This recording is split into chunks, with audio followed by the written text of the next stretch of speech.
I am not a coward, Trevor. If ODM made a resolution that we want to get into a coalition agreement or government of national unity with UDA, I would say it. I'm not afraid. This thing that I see people saying we are fearless. Fearlessness did not start with Gen Z. We are also fearless. I saw you write me a text message yesterday saying, oh, in the light of these developments, will you be brave enough to come to a show? I am not afraid of anything. I don't fear Gen Z. I don't fear Ruto. I don't fear Raila. I can say these things openly and tell you that it is not possible for the SG of ODM to speak for himself.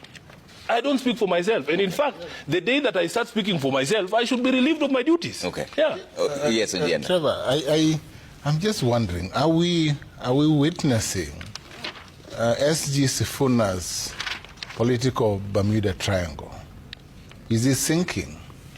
Is SIFUNA sinking? Yes. Is he on his own? Because clearly, he seems to pull in a different direction from the officials who have been appointed. In fact, I do not know if SG SIFUNA would be speaking the same language if he was designated Attorney General under Article 156. I would never. Boss, you know me. I'm not like you, Bernard. SIFUNA people have eaten their words. No, I'm not like you. This is what they say. I'm not like you. Okay. Let me tell you this, Trevor. Now, Trevor, I want to make something clear to my brother, Tom Ojienda, that there is a difference between knowledge and blessing.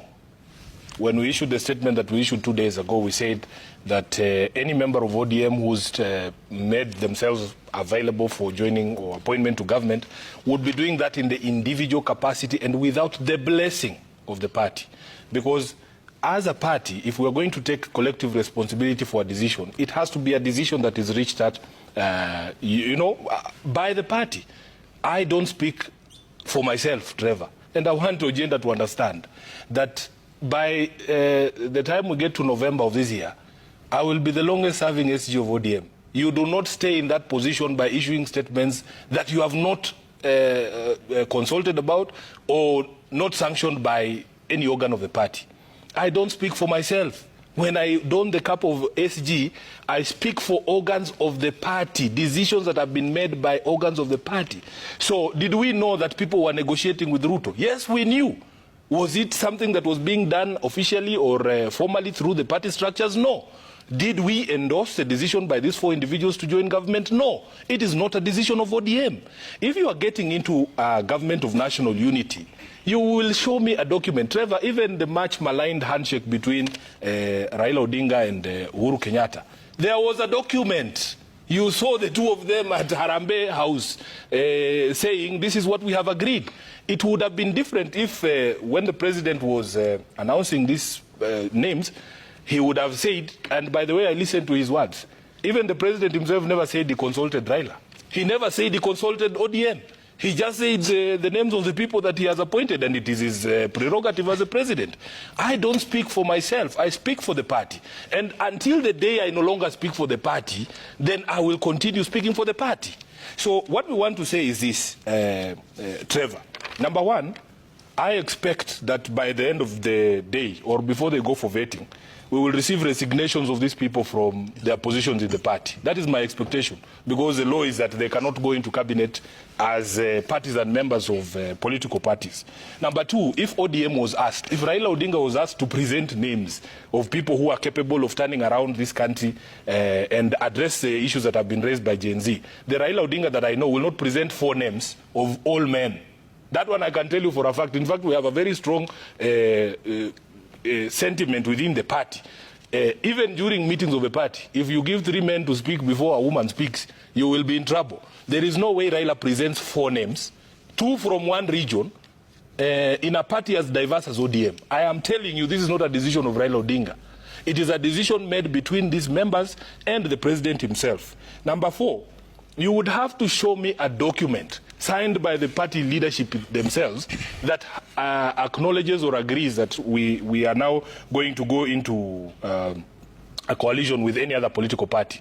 Trevor, I am not averse to conversations. In fact, I was very surprised after the election in South Africa. I never knew or expected that the DA would have conversations with the ANC to form a government of national unity. But it happened. but it was a formal conversation. I have met members of a DA, and they have told me the process they went through, that these people, these two political parties, hold different views on different things. For instance, on the question of taxation, you know our position as ODM, that in fact we cannot continue to lump taxes on Kenyans in the current economic environment. We have a different view. I would have preferred a situation where you sit down and you say the country is in a crisis. We would want a way out. What are your thoughts? And then after that, you go to the question of, now that we have agreed this is what we need to do, who are the people who you believe would best help us to achieve this? In the absence of such a process, Trevor, it is difficult for you to bind a party like ODM and say that this is a decision of ODM. I will never keep quiet, Trevor, because luckily for me, even when I am not SG of ODM, I am the senator of Nairobi. I can very well come to this show to speak for the people of Nairobi. If it is deemed anywhere else that I do not speak for ODM, I will not be SG of ODM forever. And I believe that in the party there is enough talent for people to be able to do this job. I will not hang on to the position of ODM if my views are diametrically opposed to the position of the party. In fact, Trevor, I have made it clear to the leadership of the party that if I am made, or we are made to vacate the position that we took, that this decision was not a decision of a party, then my position as SG will be untenable. I am ready to make that position very clear. But I cannot be seen to be a madman just saying things that I do not know. Okay. When a member of parliament who attended a PG,